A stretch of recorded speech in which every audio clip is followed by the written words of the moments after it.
the Queen thought that Meghan was an operator who used her attributes and had used them very successfully where Harry was concerned, and where other men were concerned as well. I mean, the Queen knew that Meghan had been around the block several times. Prince Harry's betrayal of Queen Elizabeth. This, of course, is as a result of those astonishing beyond the grave revelations by Lady Elizabeth Anne revealed by the royal biographer Sally Beadle-Smith on her Substack.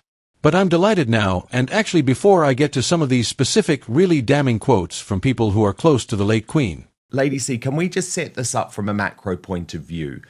Isn't it wonderful? Okay, yes, it has taken 7 years, but isn't it wonderful that allies of the late Queen are finally feeling empowered enough and like the mainstream media has changed enough that they can start talking up the actual horror and disgust at the way that Prince Harry and Meghan Markle treated the late Queen in her dying months and years? Yes, I think it's wonderful. And I knew Elizabeth Anne slightly. I have to say she wasn't my favorite person. I didn't dislike her, but I didn't like her. And one of my former flatmates used to work with her. So, but there's no doubt that she was very properly connected. She was the Queen's first cousin once removed. She wasn't the Queen's first cousin, as the media keep on saying. That was her mother, Anne Boleyn, who became Princess George of Denmark and was known as Princess Anne of Denmark. But Eliza Anson was a good friend of the Queen's. More so after Princess Margaret and the Queen Mother died, because until really Princess Margaret died, Princess Margaret filled that role. But her brother's wife, who was the Duke of Westminster's sister, was also a lady-in-waiting of Princess Margaret. So it was all very cozy and well connected. And she certainly knew what was going on. And I know some of the people that Sally Biddell-Smith is now quoting. For instance, Elsa Boker, whom she calls Lady Elsa Boker. She wasn't Lady Elsa Boker. She was Lady Boker. She was the wife of a knight. And Elsa, who I'd known forever because she was half Egyptian, half Lebanese, and part Lebanese. So through the Lebanese community, we'd known each other for decades. And also she was a great friend of my stepmother-in-law, Margaret, Duchess of Argyll. And Elsa has said various things as well, which she said to me. So everything that actually Sally Biddell-Smith is saying that Elsa said is absolutely accurate. One or two of them were so hot that I didn't put them in my book, The Real Diana. But where Eliza is concerned, it was she would spill the beans to Sally Biddell-Smith. Thank God she did, because otherwise I was going to a large extent be a lone voice. Now I'm not a lone voice. And when I said certain things, people said, oh, no, Lady Colin Campbell has a blah, blah, blah. And everything I always have said actually always turns out to be true. But that doesn't stop the mainstream media from trying to denigrate what I say. But now that Sally Biddell-Smith is saying it through another source, who is a cousin of the late Queen and a friend of the late Queen, it's very viable. And the Queen was absolutely, as I indicated in my book, the Queen was, and remember, when I wrote the first version of my book, the Queen was still alive. And I made it absolutely clear that the Queen was outraged. I had to clean up certain things to protect the identities of people. For instance, I mentioned the Queen driving someone on the Windsor estate in the Christmas, in the run up to the Christmas season, in the run up to Brexit, and the Queen was vitriolic about Meghan. She thought that she was, and I can't use the words, but let me put it this way: if you like jam tarts, and if you like things about the street, and if you like, the Queen was devastatingly pejorative about Meghan as an individual and as a character. And I had to clean it up for legal reasons in my book. But the Queen saw through Meghan. The Queen was absolutely furious with Meghan.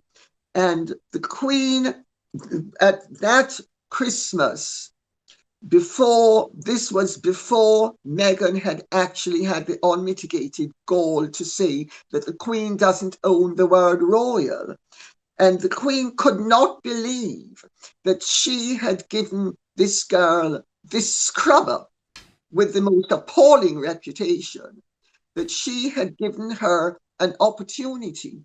And she had believed that because Meghan had allowed her to believe that she wanted to join the team and work as a royal and do good as a royal. And she felt utterly betrayed that she had been manipulated the way she had by Meghan.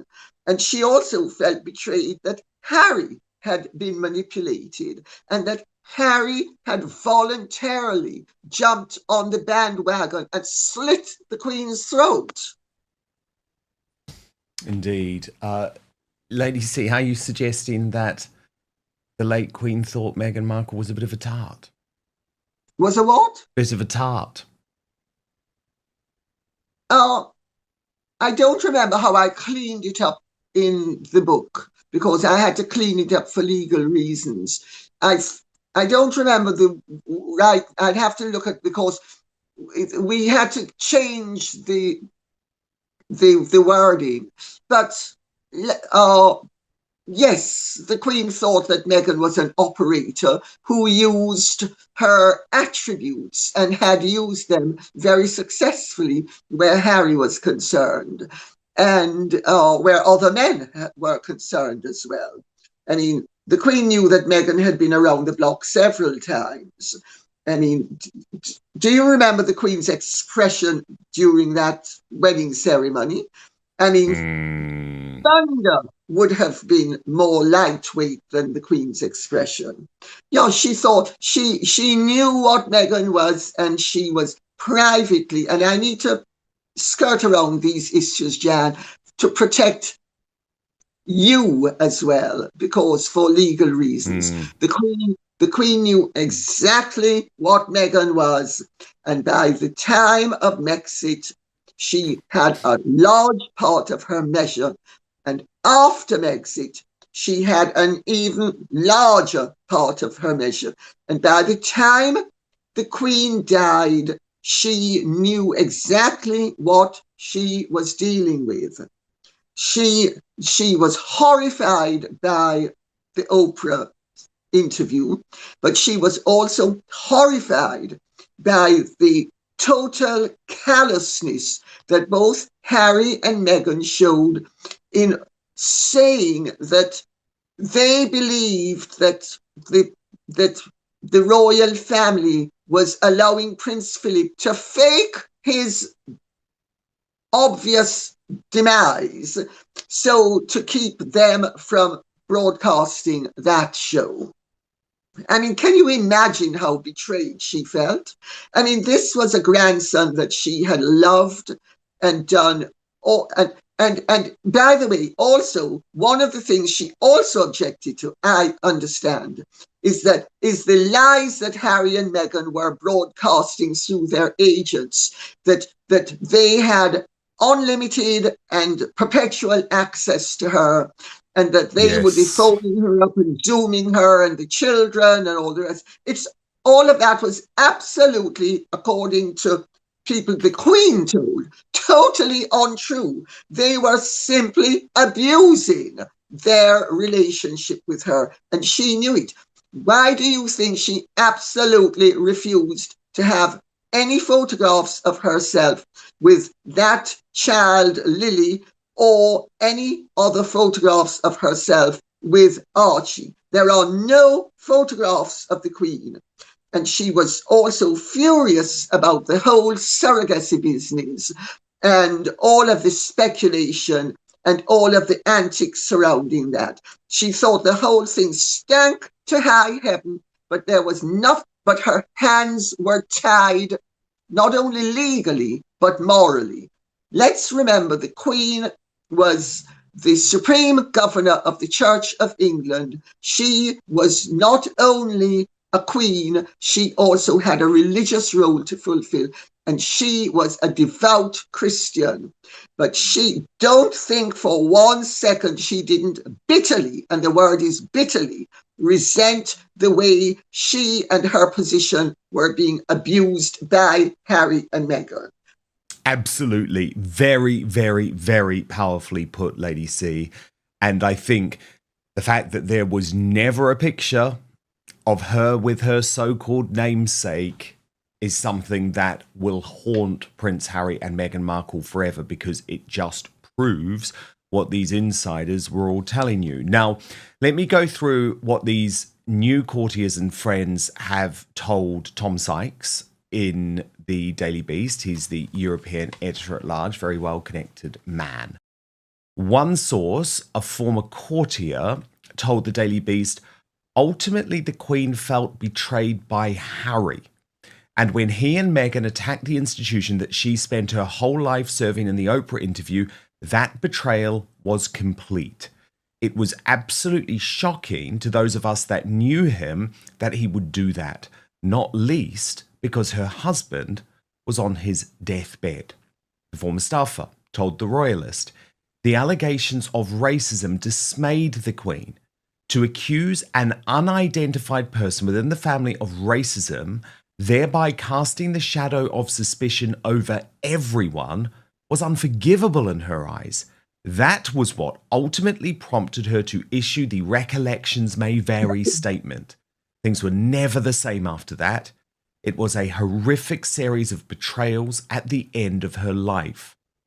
Another friend of the royals told the Daily Beast, you have to remember that the Queen was seriously ill for several years with bone cancer. She knew she was dying. She could hardly see. She could hardly stand. She could hardly move. And then she was completely let down by her grandson. It was utterly devastating for her. And a friend of Prince William and Catherine, the Princess of Wales, told the Daily Beast, the family, of course, all blame Meghan 100%. As Sally Beadle-Smith's column made clear, he ain't the sharpest tool in the box, and they feel he was completely manipulated and that Meghan saw him and realized she could become the most famous person in the world.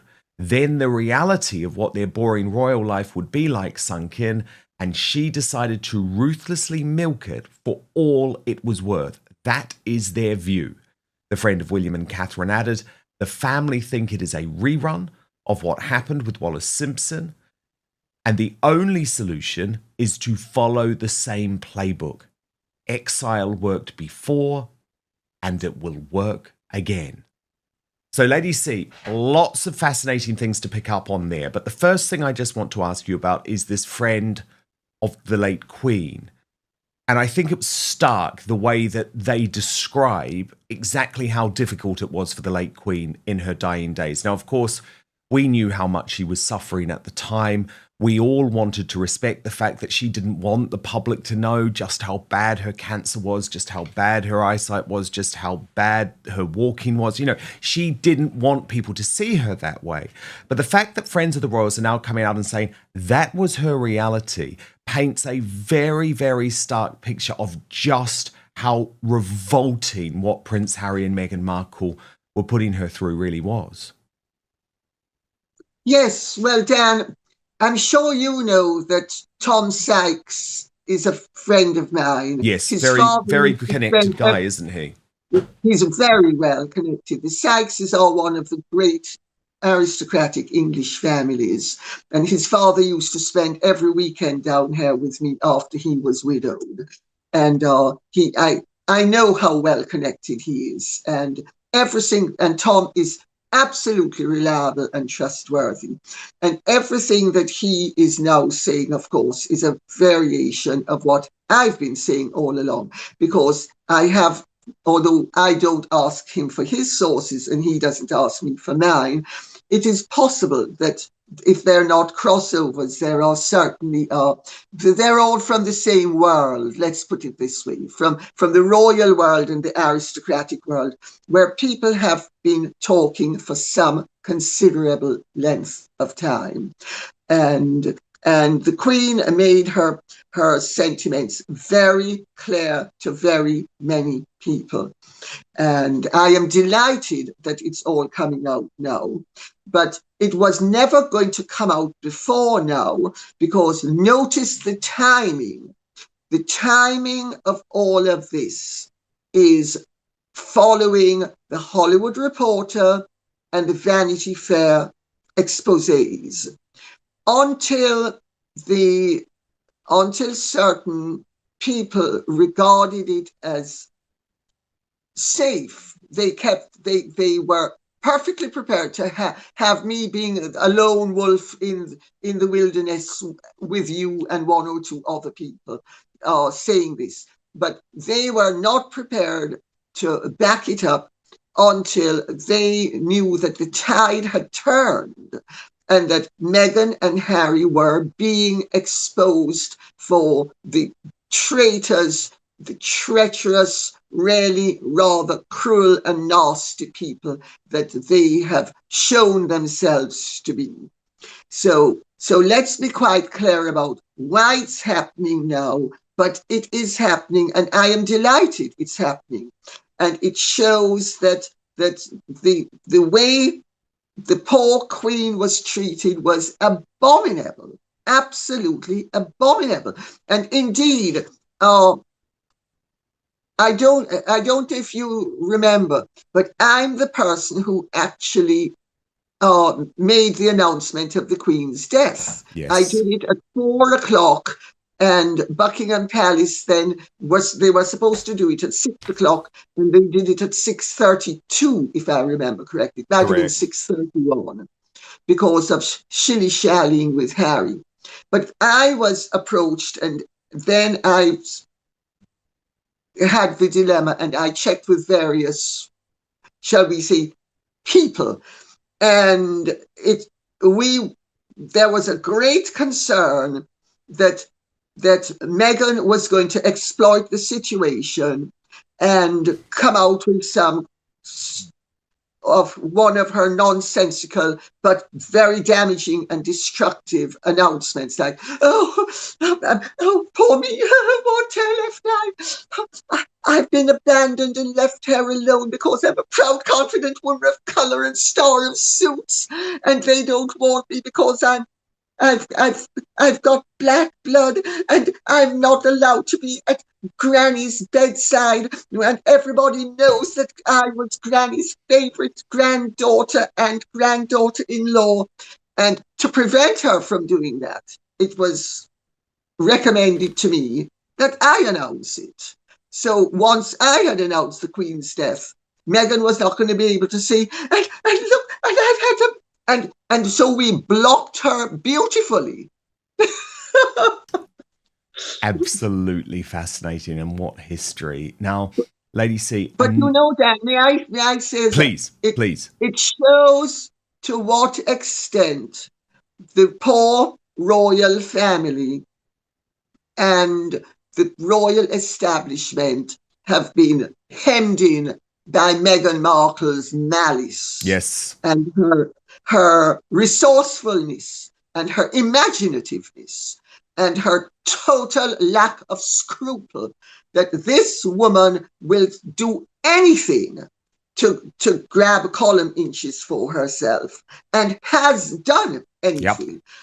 You know, can you imagine the enormity of encouraging a beloved grandson to accuse his dying grandfather of faking an illness resulting in his death, so that Meghan wasn't able to lie and say that the royal family was racist and they were depriving Archie of a title because he had some black blood in him, when indeed his title was once he was declared legitimate, he had a title from the word go, which was Earl of Dumbarton. And if you actually stop and think about the things Meghan Markle has said, and the lies she has told, and the lies she has got away with, and how the mainstream media just swallowed it whole because they thought, oh, well, we're going to run with this, whether we accept it as fact or not. I mean, the whole thing has been a scandal, not only in terms of Meghan Markle's destructive behavior, but in terms of the remiss and negligent behavior until recently of the mainstream media. 100%. 100%. And actually, Lady C, I did want to ask you about that in regards to the Prince Andrew story, because finally we get word this week that the FBI investigation is going nowhere. This is how the mainstream media in the UK pitched it. So they're still very much in an anti-Andrew point of view. Well, I spoke to a source very close to Andrew and Sarah Ferguson at the weekend, who actually are just so angry now, Lady C, because they feel like his life has been ruined, not just by the false allegations, but because of the fact that the mainstream media continue to peddle a false narrative. Your thoughts? Oh, I couldn't agree more. And I think I know who you were speaking to, but I'm not going to mention the name. But, thank you. No, but the fact of the matter is the way the mainstream media have dealt with the Andrew business is a total disgrace. And they know it's a disgrace. And their misconduct is totally unjustifiable. A reputable journalist does not lie or traduce people unfairly. And they have gone with the fairy on the top of the Christmas tree and everybody else needs to be traduced. And Andrew is their whipping boy. And the whole thing is totally unfair. And it's incumbent on the mainstream media to actually be fair where he's concerned. The late Queen was absolutely distraught at the way Andrew was being treated, and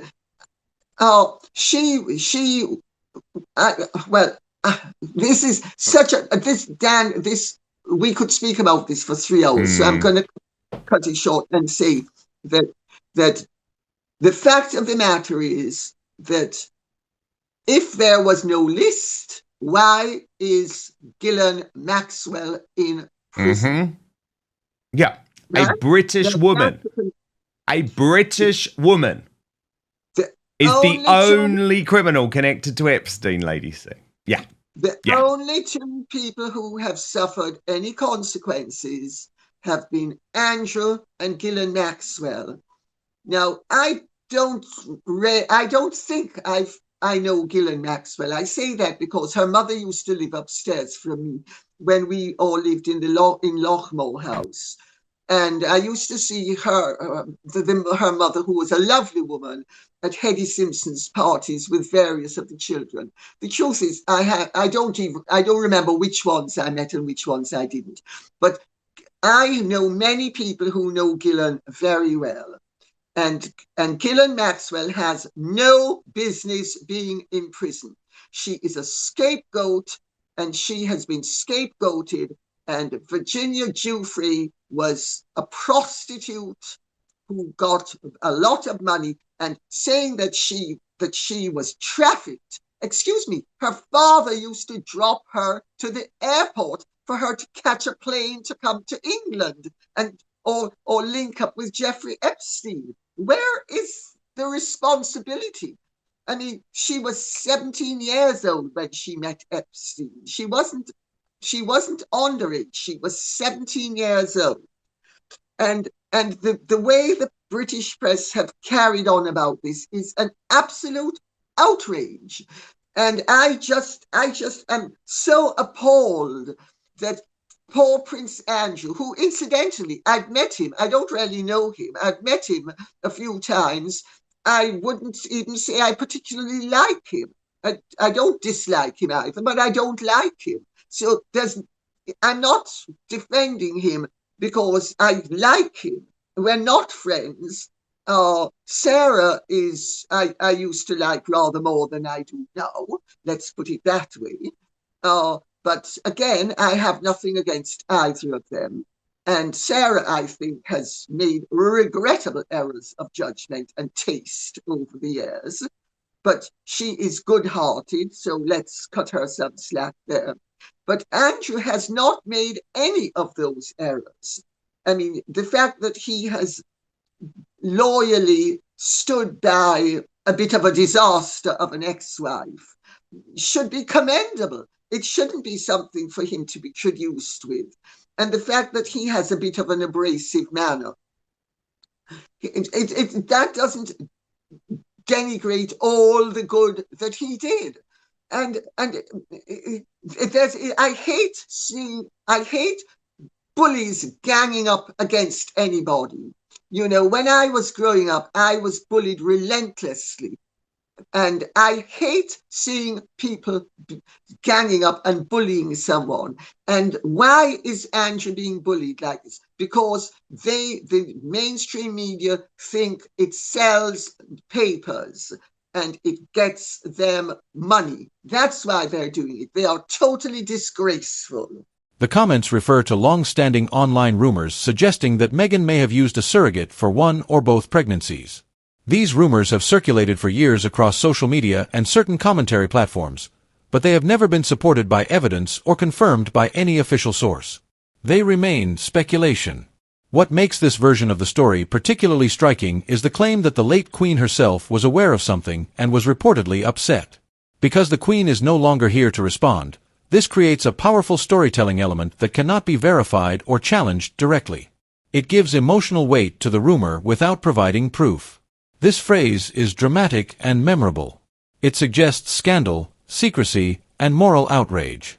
It is designed to make viewers feel that something serious was happening behind palace walls. But vivid language is not the same as evidence. Stories like this tend to resurface because they combine mystery, royalty, and personal drama. They invite viewers to reconsider past events with a new lens and encourage speculation about what might have been happening privately. The lack of clear information allows imagination to fill the gaps. What is publicly known is very limited. Harry and Meghan announced the births of their children. The royal family acknowledged those births. No official statements have ever suggested anything unusual. Medical and personal family matters are typically kept private, and the palace does not comment on rumors of this nature. This is where the distinction matters most. Lady C's remarks are commentary. They are not confirmations. They reflect her interpretation of events and what she believes happened. Without documentation or named sources, these claims remain part of royal rumor culture rather than established fact. So, did the late Queen believe something scandalous was happening? There is no evidence to confirm that. What we have is a commentator repeating and amplifying long-running speculation, now framed through the lens of the Queen's alleged reaction. It tells us more about how royal stories are constructed than about what actually happened. What do you think? Are these kinds of stories helpful insight into royal history, or do they blur the line between rumor and reality? Let me know your thoughts in the comments below.